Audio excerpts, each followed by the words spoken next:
కిష్కింధకాండ ప్రారంభం. ఎంతో సుందరమైన పంపా సరోవర ప్రాంతం కూడా సీతావియోగ వేదనలో ఉన్న రామునికి ఆహ్లాదాన్ని కలిగించలేకపోయింది. నిరుత్సాహంతో తల్లడిల్లుతున్న రాముడిని ఊరడించాడు లక్ష్మణుడు. ఉత్సాహమే బలమంటూ ధైర్యం నీరిపోశాడు. తమ్ముని ధైర్యవచనాలు రాముడిలో స్థైర్యాన్ని నింపాయి. సుగ్రీవుని వెతుకుతూ ముందుకు వెళ్లారు రామలక్ష్మణుడు. సుగ్రీవుడు వానర వాగి, మహాబలవంతుడైన వాగి తమ్ముడు. మాయావి అనే రాక్షసుని వల్ల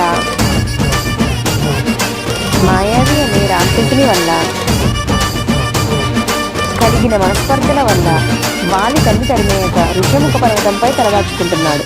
వాలి దుందుబి అనే రాక్షసుని సంహరించి ఆ కాయాన్ని దూరంగా విసిరేసినప్పుడు ఆ దేహం నుండి రక్తమాంసాలు ఆ పర్వత ప్రాంతంలో ఉన్న మతంగ మహర్షి ఆశ్రమ ప్రాంతంలో పడ్డాయి. తన ఆశ్రమాన్ని అపవిత్రం చేసినందుకు వారిని శపించాడు మతంగ మహర్షి.